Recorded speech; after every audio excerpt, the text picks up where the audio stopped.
नमस्कार दोस्तों, मेरा नाम है डॉक्टर अभिषेक सावलिया और आप देख रहे हैं अभिषेक होम्योपैथी। तो फिर से मेरे एक नए फ्रेश वीडियो में आप सबका स्वागत है। तो फ्रेंड्स, आज मैं बात करने वाला हूँ पाइल्स के बारे में, जिससे मस्से या बवासीर भी कहा जाता है। अगर साइंटिफिक लैंग्वेज में बोलूँ तो उसे हीमोरॉइड्स भी बोला जाता है। तो ये वीडियो पूरा आप देखें, ताकि इस वीडियो में मैं आपको बताने वाला हूँ कैसे आप घर बैठे बैठे ये जो बवासीर जैसी बीमारी है या प्रॉब्लम है, आप कैसे कम कर सकते हो, और साथ ही साथ कुछ होम्योपैथिक मेडिसिन जिसे अगर आप लेते हो तो आप इस बीमारी को जड़ से निजात कर सकते हो। तो चलिए शुरू करते हैं।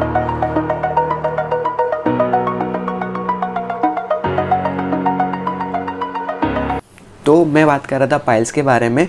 अक्सर जिन लोगों को भी पाइल्स होता है वो ऐसे सोचते हैं कि अभी मुझे ऑपरेशन ही करना पड़ेगा तो ही ये ठीक होगा, बट ये गलत है। मैं आपको बता दूं, बहुत सारी आजकल दवाई आ चुकी है। अगर वो दवाई आप लेते हो तो उससे आपको ये जो बवासीर की प्रॉब्लम है वो कम हो जाती है। अगर आप ऑपरेशन करते हो, आपको ये जो प्रॉब्लम है वो ठीक तो हो जाएगी, बट ऑपरेशन करने के बाद आपके अंदर वापस बनने की क्षमता 40 से 50% बढ़ जाती है।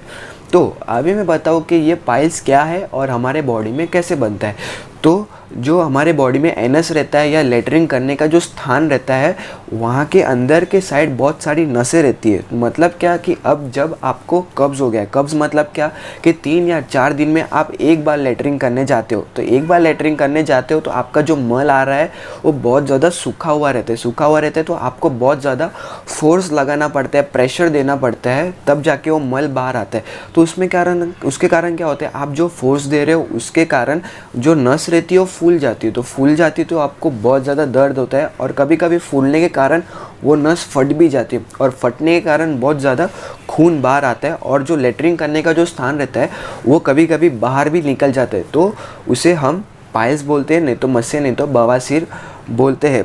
तो अब हम जानते हैं कि ये किन किन लोगों में होता है। ये उन लोगों में होता है जो बहुत समय से बैठे हुए रहते हैं, मतलब सेडेंटरी लाइफ, उनका काम बैठे बैठे होता है। बहुत ज़्यादा जंक फूड खाते हैं, पानी का कंजम्पशन, बहुत कम पानी लेते हैं। अगर पानी कम लेंगे तो ऑटोमेटिक आपका जो मल बनना चाहिए वो बहुत सूखा रहता है। सूखा रहने के कारण आपको पाइल्स होते हैं। तो पानी ज़्यादा पीजिए। और साथ ही साथ अगर देखें तो उन लोगों में ज़्यादा होता है जो एक्सरसाइज नहीं करते। मतलब कॉमनली क्या हो गया कि जो लोग सेडेंटरी लाइफ है, जिनका लाइफस्टाइल बैठे बैठे रहते हैं, उनमें ये बहुत ज़्यादा होता है। तो अभी हम घर बैठे बैठे ये पाइल्स की जो प्रॉब्लम है उसे कैसे कम कर सकते हैं। तो सबसे कॉमनली अगर होम में बताऊँ तो कोकोनट ऑयल मोस्ट क्या करें कोकोनट ऑयल को, कि आपको जो लेटरिन करने की जगह रहती है या एनस, वहाँ पे आप लगा ले।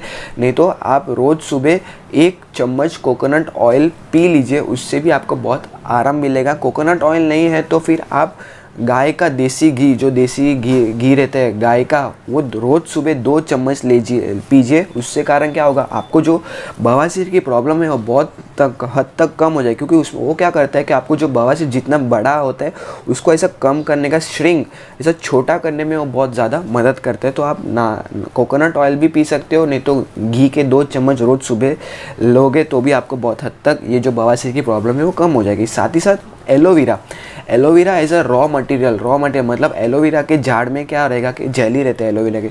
तो जेली को थोड़ा सा जेली लेके पानी में डाल के मिला के पी ले। नहीं तो क्या करे कि एलोवेरा का क्रीम आता है, वो क्रीम अपने पाइल जो आपको बवासीर हुआ है वो हिस्से पे अगर आप लगाते हो तो उससे भी आपको बहुत हद तक आराम मिल जाएगा। साथ ही साथ आइस पैक मतलब क्या करे कि उसमें क्या होता है कि जिन किसी को भी बवासीर की प्रॉब्लम होती है उनको बहुत ज़्यादा वहाँ जलन होती है, पूरा लाल हो जाते हैं। तो क्या करें, एक आइस लीजिए, आइस क्यूब, उसको रुमाल में बांध के वो जो जगह बवासीर जहाँ हुआ है वहाँ पे आप रख दे, तो उससे भी आपको बहुत हद तक आराम मिलेगा। नहीं तो किन लोगों में ऐसा रहता है कि गर्म पानी में बैठने में, अगर गर्म पानी का एक टब लेते हो उसमें रॉक सॉल्ट मतलब क्या, जिसमें पोटेशियम की मात्रा बहुत ज़्यादा रहती है, अगर वो रॉक सॉल्ट उसमें डालते हो गर्म पानी में और फिर उसमें बैठते हो तो उसके कारण भी आपको बहुत हद तक आराम मिलेगा, आपको बहुत अच्छा लगेगा। साथ ही साथ अगर देखें तो हमें क्या खाना चाहिए और क्या नहीं खाना चाहिए अगर हमें पाइल्स हुआ है। तो सबसे पहले तो हमें ऐसे दूध है, पनीर है, फिर नॉनवेज जैसी चीज़ें वो सब कम कर देनी चाहिए, ताकि उसमें फ़ाइबर की मात्रा बहुत हद तक कम रहती है। हमें ऐसी चीज़ खानी चाहिए जिसमें फ़ाइबर की मात्रा बहुत ज़्यादा है, जैसे कि ग्रीन वेजिटेबल्स, ग्रीन वेजिटेबल्स में फ़ाइबर की मात्रा बहुत ज़्यादा रहती है। ब्रोकली हो गया, कैबेज है, कैरेट है, स्पिनच है, कॉलीफ्लावर है, टमाटोस है, इसमें फ़ाइबर की मात्रा बहुत ज़्यादा रहती है, तो आप ये खा सकते हो। साथ ही साथ आप दही भी खा सकते हो। दही भी एक बहुत अच्छी चीज़ है जिस किसी को भी मस्से या बवासीर की प्रॉब्लम है। फिर अगर हम बात करते हैं तो ये खाने की चीज़, हमें ये सब चीज़ खानी चाहिए, और हमें चाय, कॉफ़ी और जो नॉर्मल सोडा वाले ड्रिंक्स रहते हैं उसको बंद कर देना चाहिए, ताकि वो अच्छे नहीं रहते जिस किसी को भी अगर पाइल्स हुए हैं तो।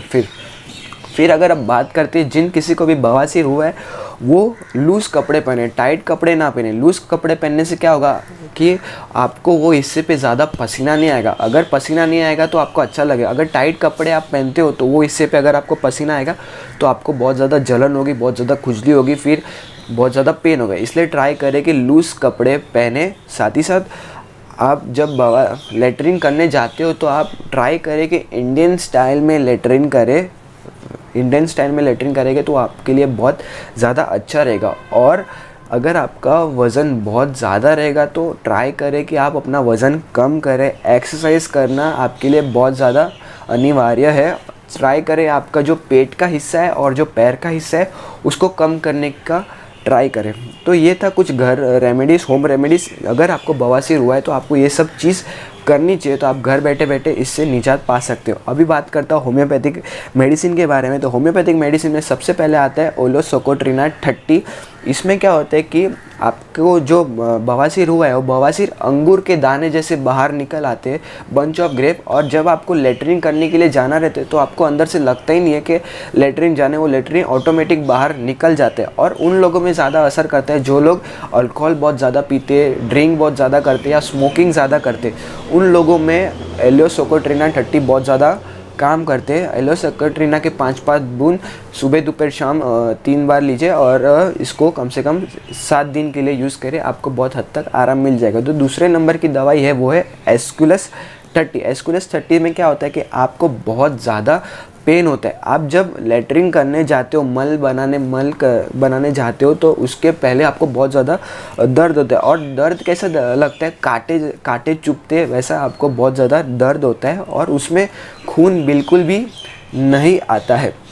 अगर ऐसा टाइप का आपको बवासीर है तो आपको एस्कुलस 30 लेना चाहिए। इसके भी 5-5 बूंद आधे कप पानी में सुबह दोपहर शाम लीजिए। इसको कम से कम 7 दिन के लिए यूज़ करें, आपको बहुत हद तक आराम मिल जाएगा। जो तीसरे नंबर की दवाई है वो है कॉलिनसोनिया 30। कॉलिनसोनिया 30 महिलाओं में बहुत ज़्यादा असर करती है। महिलाओं में भी प्रेगनेंसी के टाइम पे अगर आपको पाइल्स हो जाते हैं और पाइल्स मल करने के बाद या लेटरिन जाने के बाद आपको बहुत ज़्यादा कांटे चुभते हैं, लेटरिन जाने के बाद अगर बहुत ज़्यादा दुखता है, पेन होता है, तो आप महिलाओं में तो कॉलिनसोनिया 30 बहुत ज़्यादा असर, ये पुरुषों में भी बहुत ज़्यादा काम करता है, दोनों के लिए है, बट महिलाओं में बहुत ज़्यादा असर दिखाता है।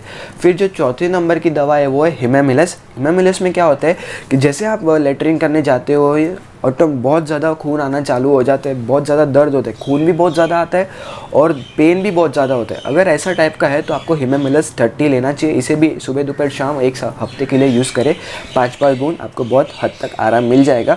जो 5वें नंबर की और आखिरी नंबर की दवा है वो है नाइट्रिक एसिड। ये दवा बहुत ज़्यादा असर है।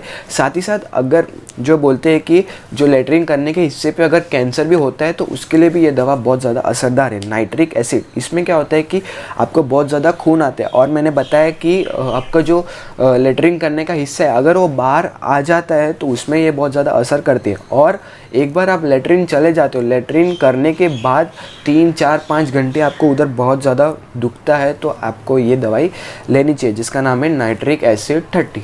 तो फ्रेंड्स, ये पूरा था पाइल्स, हेमोरॉइड्स नहीं तो बवासीर के बारे में। अगर आपको कुछ भी डाउट है तो आप मुझे नीचे कमेंट सेक्शन में पूछ सकते हो। साथ ही साथ अगर आपको ये वीडियो पसंद आया रहेगा तो प्लीज़ इसे लाइक करें, शेयर करें और सब्सक्राइब करें मेरे चैनल को। साथ ही साथ बेल आइकन दबाना ना भूलें ताकि फिर कभी मैं ऐसी वीडियो अपलोड करूँ तो सबसे पहले नोटिफिकेशन आपको आए। So friends, thank you and till then good bye.